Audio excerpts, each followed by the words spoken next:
ನೆರೆಯ ಬಾಂಗ್ಲಾದೇಶದಲ್ಲಿ ಮತ್ತೊಮ್ಮೆ ಅರಾಜಕತೆ ತಾಂಡವವಾಡ್ತಾ ಇದೆ.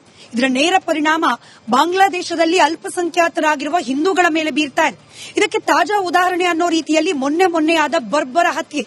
ದೀಪು ಚಂದ್ರದಾಸ್ ನಡು ರಸ್ತೆಯಲ್ಲಿ ಎಳೆದು ತಂದಿ ಆತನನ್ನ ಹಲ್ಲೆ ಮಾಡಿ ಸಾಯಿಸಿ ನಂತರದಲ್ಲಿ ಆತನ ಮೃತದೇಹವನ್ನ ಮರಕ್ಕೆ ಕಟ್ಟಿ ಬೆಂಕಿಯನ್ನ ಹಚ್ಚಲಾಗಿತ್ತು.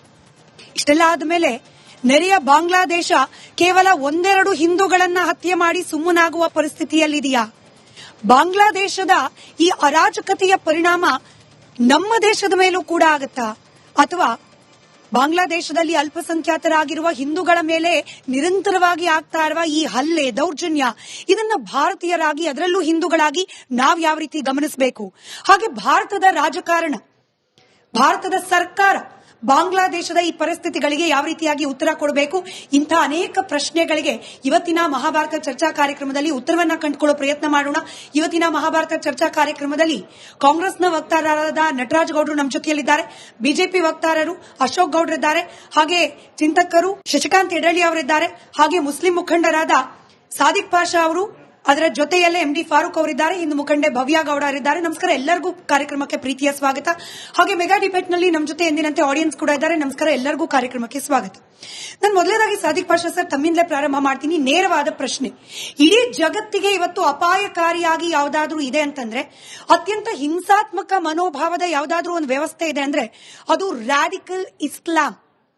ರಾಡಿಕಲ್ ಮೂಲಭೂತ ಕಟ್ಟರ್ ಇಸ್ಲಾಂ ವಾದವೇ ಇಡೀ ಜಗತ್ತಿಗಿರುವ ಅತ್ಯಂತ ದೊಡ್ಡ ಅಪಾಯ.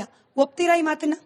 ಇಸ್ಲಾಂಗೆ ಮತ್ತೆ ಇದ್ರಿಗೆ ಕನೆಕ್ಟ್ ಮಾಡಿಬಿಡಿ ನೀವು, ಟೆರರಿಸ್ಟ್ಗೆ ಮತ್ತೆ ಆತಂಕವಾದಿಗಳು, ಉಗ್ರವಾದಿಗಳಿಗೆ ಕನೆಕ್ಷನ್ ಮಾಡಿಬಿಡಿ. ನೋಡಿ, ನಮ್ಮ ಇದರಲ್ಲಿ ನಮ್ಮ ಪ್ರವಾದಿ ಮೊಹಮ್ಮದ್ ಸಲ್ಲಲ್ಲಾಹು ಅಲೈಹಿ ವಸಲ್ಲಂ ಹೇಳಿದ್ದಾರೆ, ಒಬ್ಬ ಮನುಷ್ಯನಿಗೆ ಸಾಯಿಸಿದ್ರೆ ಇಡೀ ಪ್ರಪಂಚ ಮನುಷ್ಯನಿಗೆ ಸಾಯಿಸಂಗೇನೆ. ಒಬ್ಬ ಮನುಷ್ಯನಿಗೆ ಅವನಿಗೆ ಇದು ಮಾಡಿದ್ರೆ ಇಡೀ ಪ್ರಪಂಚ ಮನುಷ್ಯರಿಗೆ ಇದು ಮಾಡಂಗೆ. ಆದ್ರೆ ನೋಡಿ, ಈಗ ನಮ್ಗೆ ತುಂಬಾ ಒಂದು ಖಂಡಿಸ್ತೀವಿ ನಾವು. ಇದರಲ್ಲಿ ಬಾಂಗ್ಲಾದೇಶನಲ್ಲಿ ಆಗ್ತಾ ಇರೋದು ನೋಡಿದ್ರೆ ಒಂದು ದೊಡ್ಡ ರಾಜಕೀಯ ಪಿತೂರಿ ನಡೀತಾ ಇದೆ. ನಮ್ಮ ಅಲ್ಪಸಂಖ್ಯಾತರು ಹಿಂದೂ ಬಾಂಧವರಲ್ಲಿ ಇದ್ದಾರಲ್ಲ, ಅವ್ರ ಮೇಲೆ ದೌರ್ಜನ್ಯ ನಡೀತಾ ಇದೆ. ಇಡೀ ಪ್ರಪಂಚ ನೋಡ್ತಾ ಇದೆ ಏನಾಗ್ತಾ ಇದೆ ಅಂತ. ಬೆಂಕಿ ಹಾಕ್ಬಿಟ್ಟು ಸುಡ್ತಾರಲ್ಲ, ಅದು ನಿಜವಾಗೂ ನೋಡಿದ್ರೆ ತುಂಬಾ ಒಂದು ಇದಾಗಿದೆ. ಆದ್ರೆ ಈ ಏನಂದ್ರೆ ನೋಡಿ, ಈಗ ಒಂದು ಪಾಲಿಟಿಕ್ಸ್ ಏನಿದೆ, ಈಗ ನಮ್ಮ 1971 ರಲ್ಲಿ ಬಾಂಗ್ಲಾದೇಶ ಇದೈತಲ್ಲ, ಅವಾಗ ಅಲ್ಲಿಗೆ ಹೋಗೋಣ ಸರ್. ಬಾಂಗ್ಲಾದೇಶದ ಬಗ್ಗೆ ಪ್ರತ್ಯೇಕವಾದ ಪ್ರಶ್ನೆ ಇಡೀ ಚರ್ಚೆ ಉದ್ದಕ್ಕೆ ಕೇಳ್ತೀನಿ. ನನ್ ಸಿಂಪಲ್ ಪ್ರಶ್ನೆ, ಇಡೀ ಜಗತ್ತಿಗಿರುವ ಅತ್ಯಂತ ಅಪಾಯಕಾರಿ ಸಂಗತಿ, ಮನಸ್ಥಿತಿ ಯಾವ್ದಾದ್ರೂ ಇದೆ ಅಂದ್ರೆ ಮೂಲಭೂತ ಕಟ್ಟರ್ ಇಸ್ಲಾಂ ವಾದ. ನಾನು ಯಾಕೆ ಈ ಮಾತನ್ನು ಹೇಳ್ತಿದ್ದೀನಿ ಅಂದ್ರೆ ಇದಕ್ಕೆ ಎಂಡಿ ಫಾರೂಕ್ ಸರ್ ಕೂಡ ಉತ್ತರ ಕೊಡ್ಲಿ. ಕೇಳಿಸ್ಕೊಂಬಿಡಿ ಸರ್, 2025 ಮಾಡಬೇಡಿ ಅಂತ ನೀವು ಹೇಳ್ತೀರಿ.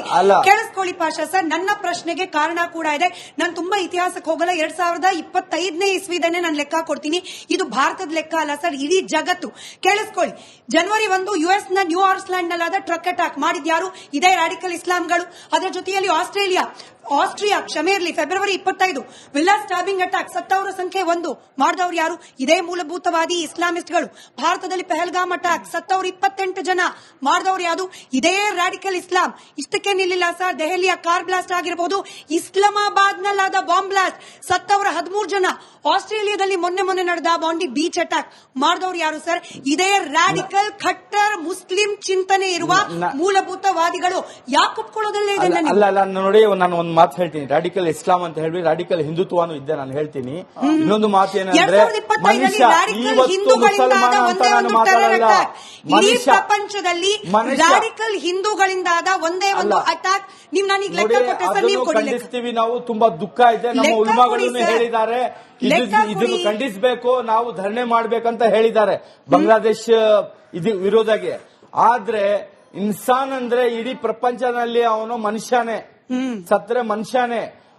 ನೀವು ಆ ತರ ಇಸ್ಲಾಂಗೆ ಮತ್ತೆ ಇದಕ್ಕೆ ನೀವು ಸೇರಿದ್ರೆ ನಾನೂ ಹೇಳ್ಬೋದು, ನನಗೆ ಇದು ಆ ಪಾಪ ಅವನಿಗೆ ಬೆಂಕಿ ಆಗ್ಬಿಟ್ಟು ಸಂದೀಪ್ ಇವನಿಗೆ ಬೆಂಕಿ ಆಗ್ದಿರಲ್ಲ, ನನಗೆ ಯಾವ್ದು ಜ್ಞಾಪ ಬಂತು? ನನಗೆ ಗುಜರಾತ್ ಜ್ಞಾಪಕ ಬಂತು. ನಾನು ಆ ಟೈಮ್ ನಲ್ಲಿ ನೋಡಿದೆ ಇದೇ ತರ. ನಾನು ಅವರು ಮನುಷ್ಯರೇ ಆವಾಗನು ನೋಡಿ ಬೆಂಕಿ ಹಾಕ್ಬಿಟ್ಟು ಬೆಂಕಿ ಹಚ್ಚಿದ ಮೇಲೆ ಓಡ್ತಾ ಇದ್ರು ರೋಡ್ ಮೇಲೆ ಆವಾಗೆ ಚಾನಲ್ ಅವರು ಮನುಷ್ಯರೇ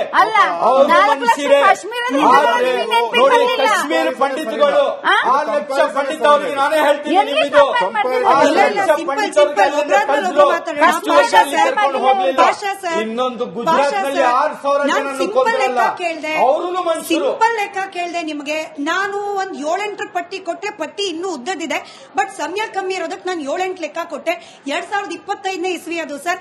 ಜಗತ್ತಿನ ಯಾವುದೇ ಮೂಲೆ, ಭಾರತ ಬಿಡಿ ಬಾಂಗ್ಲಾದೇಶ ಬಿಡಿ, ಜಗತ್ತಿನ ಯಾವುದೇ ಮೂಲೆಯಲ್ಲಿ ರಾಡಿಕಲ್ ಹಿಂದೂ ಟೆರರಿಸಂ ನಿಂದ ಆದ ಒಂದೇ ಒಂದು ಹತ್ಯಾಕಾಂಡದ ಉದಾಹರಣೆ ಕೊಡಿ, ಮಿಕ್ಕಿದ ಆಮೇಲೆ ಮಾತ್ರ. ಮೇಡಮ್ ನೋಡಿ ನಾನು ಹೇಳ್ತೀನಿ ನೋಡಿ, ಟಿವಿನಲ್ಲಿ ಎಲ್ಲ ನೋಡ್ತಾ ಇದ್ರೆ ತುಂಬಾ ದುಃಖ ಆಗುತ್ತೆ. ಲೆಕ್ಕ ಕೇಳ್ತಿದ್ದೀನಿ ಸರ್, ದುಃಖ ಆಮೇಲೆ ಸಿಂಪತಿ ಆಮೇಲೆ ಮಾತಾಡೋಣ. ದುಃಖ ಆಗುತ್ತೆ. ಹಿಂದೂಗಳ ಮೇಲೆ ದೌರ್ಜನ್ಯ ನಡೀತಾ ಇರೋದು ಇಲ್ಲ ನಿಮ್ಮ ಹತ್ರ ಅಲ್ಲ. ಬೇಗುನಾओं को मारना बहुत बड़ा गुना ಹೇಳೋದು ಯಾರು ಸರ್? ಹೇಳೋದ್ಯಾರು ಈ ಮಾತನ್ನ? ಹಿಂಗ್ ಇದ್ಮೇಲೂ ಕೂಡ ಒಬ್ಬ ಬೇಗುಣ, ಯಾವುದೇ ರೀತಿ ತಪ್ಪು ಮಾಡದ ಒಬ್ಬ ದೀಪು ಚಂದ್ರ ದಾಸನ್ನ ಈ ರೀತಿಯಾಗಿ ಬರ್ಬರವಾಗಿ ಹತ್ಯೆ ಮಾಡಬೇಕು. ಹತ್ಯೆ ಮಾಡೋ ಸಂದರ್ಭದಲ್ಲಿ ಅಲ್ಲಾಹು ಅಕ್ಬರ್ ಅಂತ ಕೂಗ್ಬೇಕು. ಯಾರು ಹೇಳ್ಕೊಡ್ತಿದ್ದಾರೆ ಇದನ್ನ? ಯಾರು ಹೇಳ್ಕೊಡ್ತಿದ್ದಾರೆ ಇದನ್ನ? ನೀವು ಹೇಳಿದ್ರೆ ಯಾವುದೇ ಒಂದು ತಪ್ಪಿಲ್ಲ, ಆದ್ರೆ ಅವ್ರನ್ನ ಒಡೆದಿ ಸುಟ್ಟಾಕಿದಾರಂತ ತಾವ್ ಹೇಳ್ತಾ ಇದ್ದೀರಾ. ಒಡೆದಿ ಸುಟ್ಟಾಕಿರೋದಕ್ಕೆ ನಾನು ಮೊದಲನೇದು ಉತ್ತರ ಏನ್ ಕೊಡ್ತೀನಿ ಅಂದ್ರೆ, ಅದು ಮಾನವತೆ ಹಕ್ಕಿಗೆ ಕೊಟ್ಟಿರುವಂತ ಧಕ್ಕೆ ಅದು. ಯಾಕಂದ್ರೆ ಅವ್ರಿಗೆ ಯಾವುದೇ ಧರ್ಮಕ್ಕೆ ಸೇರಿರ್ಲಿ, ಆದ್ರೆ ಯಾರಿಗೂ ಅಷ್ಟೇ ನಾವು ಹೊಡೆಯೋ ಅಷ್ಟು ಹಕ್ಕಿಲ್ಲ ನಮ್ಗೆ. ಕರೆಕ್ಟಾ? ಅವನ್ ಏನೇ ತಪ್ಪು ಮಾಡಿದ್ರು ಕಾನೂನು ರೀತಿ ಅವನಿಗೆ ಕೈ ಕ್ರಮ ತಗೊಳ್ಬೇಕು. ಅದರಲ್ಲೂ ನಮ್ಮಲ್ಲೇ ಬಹಳಷ್ಟು ಜನ, ಇವಾಗ ನೀವು ನಮ್ಮ ಭಾರತ ದೇಶದಲ್ಲೇ ಒಂದು ಎಕ್ಸಾಂಪಲ್ ನಿಮ್ಗೆ ಹೇಳ್ತೀನಿ. ಜೈ ಶ್ರೀರಾಮ್ ಅಂತ ಹೇಳಿದಿ ಹೊಡೆದವ್ರಿಗೆ ಯಾರಿಗೂ ಮಾತಾಡಲ್ಲ. ಅಲ್ಲಿ ಅಲ್ಲಾಹು ಅಕ್ಬರ್ ಅಂತ ಹೇಳಿ ಮಾತಾಡೋರ್ಗೆ ಹೊಡೆದಿರೋದಕ್ಕೆ ಪ್ರಶ್ನೆ ಮಾಡ್ತಾ ಇದ್ದೀರಾ. ಜೈ ಶ್ರೀರಾಮ್ ಅಂತ ಹೇಳಿ ಹತ್ಯೆ ಮಾಡಿದ ಅನೇಕರು ಜೈಲ್ ಪಾಲಾಗಿದ್ದಾರೆ ಸರ್. ನಾನು ಲೆಕ್ಕ ಕೊಡಬಹುದು ಅದಕ್ಕೆ. ಆಯ್ತು ಮೇಡಮ್, ಆದ್ರೆ ನಾನು ಹೇಳ್ತಾ ಇರೋದು ನಿಮಗೂ ಸೇಮ್ ಪ್ರಶ್ನೆ, ಪ್ರಶ್ನೆ. ಜೈ ಶ್ರೀರಾಮ್ ಹೇಳಿ ಹೊಡೆದಿದ್ದು ಒಂದು ಘಟನೆ ನನಗೆ ಘಟನೆ ಕೊಡ್ತೀನಿ ನಾನು ನಿಮ್ಗೆ. ಉದಾಹರಣೆ ಕೊಡಿ ಸರ್, ಉದಾಹರಣೆ ನಿಮಗೆ ಪ್ರಶ್ನೆ ಕೇಳಿದಾಗ ನೀವು ಉತ್ತರ ಕೊಡಿ. ಉತ್ತರ ಕೊಡ್ಲಿ. ಲೆಕ್ಕ ತುಂಬಾ ಇಂಪಾರ್ಟೆಂಟ್. ಘೋಷಣೆಗಳನ್ನು ಕೂಗೋದು ಈಸಿ, ಉತ್ತರ ಕೊಡೋದು ಕಷ್ಟ. ಕೊಡ್ಲಿ ಉತ್ತರ ಅವರು. ಕೊಡಿ ಫಾರೂಕ್ ಅವರೇ. ಒಂದೇ ಒಂದು ಉದಾಹರಣೆ, 2025ನೇ ಇಸ್ವಿಯಲ್ಲಿ ಜೈ ಶ್ರೀರಾಮ್ ಅಂತ ಘೋಷಣೆ ಕೂಗಿ ಮುಸಲ್ಮಾನರ ಹತ್ಯೆ ಮಾಡಿದ ಲೆಕ್ಕ ಕೊಡಿ. ಅದಕ್ಕಿಂತ ಮುಂಚೆ ಘಟನೆ ನಡೆದ್ರೆ ಅದು ಘಟನೆ ಅಲ್ಲ. ಹೇಳಿ ಸರ್. ನೀವು ಹೇಳ್ತಾ ಇರೋ ಪ್ರಕಾರ ಸರ್ 1950 ಕೊಡಿ. ಬರೇ ಮುಸಲ್ಮಾನರು ಅಷ್ಟೇ ಇದ್ರ? ಬೇರೆ ಯಾರು ಧರ್ಮದವ್ರು ಯಾರು ಕೊಂದವ್ರು ಯಾರು? ಬಾಂಬ್ ಇಟ್ಟವ್ರು ಯಾರು? ಮೇಡಮ್, ಅನ್ಯ ಧರ್ಮದವ್ರು ಇದ್ದಿಲ್ವಾ? ಯಾರು ಮಾಡಿದವ್ರು ಯಾರು? ಮುಸಲ್ಮಾನರು. ಆಯ್ತಪ್ಪ, ಮುಸಲ್ಮಾನರು ಮಾಡಿದ್ರು, ಓಕೆ ಒಪ್ಕೊಳ್ಳೋಣ. ಮುಸಲ್ಮಾನರು ಅಂತ ನೀವು ಹೇಳ್ತಾ ಇದ್ದೀರಾ. ಯಾಕೆ? ಅವ್ರು ಮುಸ್ಲಿಂ ಅಲ್ಲಿ ಹುಟ್ಟಿದಾರಂತ. ನಾನು ಹೇಳ್ತೀನಿ ಅಂತವ್ರಿಗೆ ಧರ್ಮನೇ ಇಲ್ಲ, ಅವ್ರು ಯಾವ ಜಾತಿಗೂ ಸೇರಲ್ಲ.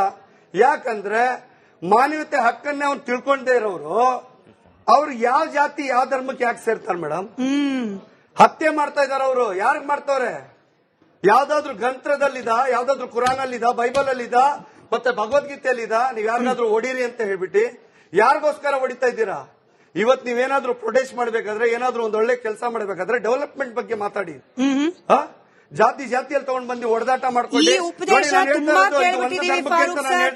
ನೀವು ಡೆವಲಪ್ಮೆಂಟ್ ಬಗ್ಗೆ ಮಾತನಾಡಿ, ನೀವು ಅಭಿವೃದ್ಧಿ ಬಗ್ಗೆ ಮಾತನಾಡಿ, ಇದನ್ನ ಮಾತಾಡಿಲ್ಲ ಅಂತ ಹೇಳಿದ್ರೆ ನೀವು ನ್ಯೂಸ್ ಚಾನೆಲ್ ಗಳನ್ನ ನೋಡ್ತಿಲ್ಲ ಅಂತ ಅರ್ಥ. ನಮ್ಮಲ್ಲಿ 7 ದಿನದಲ್ಲಿ 5 ದಿನ ಡಿಬೇಟ್ ಸರ್ಕಾರ ಅದರ ಅಭಿವೃದ್ಧಿ ಬಗ್ಗೆ ಆಗಿದೆ. ನಿಮ್ಮ ಲ್ಯಾಕ್ ಆಫ್ ನಾಲೆಜ್ಗೆ ನಾವು ಬ್ಲೇಮ್ಗೆ ಅಂತ ತಗೊಳಕ್ ರೆಡಿ ಇಲ್ಲ. ನನ್ನ ನೇರ ಪ್ರಶ್ನೆ, ಅಮಿತ್ ಶಾ ಅವರಿಗೆ ಇಂಟರ್ನಲ್ ಸೆಕ್ಯೂರಿಟಿ ಬಗ್ಗೆ ಪ್ರಶ್ನೆ ಕೇಳಿದಷ್ಟೇ ಶಾರ್ಪ್ ಆಗಿ ಕೇಳ್ತಿದ್ದೀನಿ. ನಾನು ಮುಸ್ಲಿಂ ಅಂತ ಪದ ಬಳಕೆ ಮಾಡಿಲ್ಲ, ನೀವು ಅದನ್ನ ಸರಿಯಾಗಿ ಕೇಳಿಸ್ಕೊಳ್ಳಿಲ್ಲ. ರಾಡಿಕಲ್ ಇಸ್ಲಾಂ ಟೆರರಿಸಂ ಅಂತ ಕೇಳಿದೀನಿ. ಮುಸ್ಲಿಂ ಟೆರರಿಸಂಗೂ ರಾಡಿಕಲ್ ಇಸ್ಲಾಂ ಟೆರರಿಸಂಗೂ ವ್ಯತ್ಯಾಸ ಇದೆ. ನೀವು ನಿಮ್ಮ ಪದವನ್ನು ನನ್ನ ಬಾಯಲ್ಲಿ ಹಾಕೋ ಪ್ರಯತ್ನ ಮಾಡಬೇಡಿ. ಇದನ್ನ ಕಲ್ಸ್ಕೊಡ್ತಿರೋದು ಯಾರು? ಎಲ್ಲಿಂದ ಬರ್ತಾ ಇದೆ ಇದು? ಅಲ್ಲಾಹು ಅಕ್ಬರ್ ಹೆಸರು ಹೇಳ್ಬಿಟ್ಟು ಕೊಲೆ ಮಾಡಬೇಕು ಅನ್ನೋದು ಎಲ್ಲಿಂದ ಬರ್ತಿದೆ? ಜೈ ಶ್ರೀರಾಮ್ ಅಂತ ಹೇಳ್ಬಿಟ್ಟು ಕೊಲೆ ಮಾಡ್ತಾ ಇಲ್ಲ. ಲೆಕ್ಕ ಕೊಡಿ ಲೆಕ್ಕ ಕೊಡಿ ಸರ್. ಲೆಕ್ಕ ಎರಡು ಕೊಡಿ ಲಕ್ಷಾಂತರ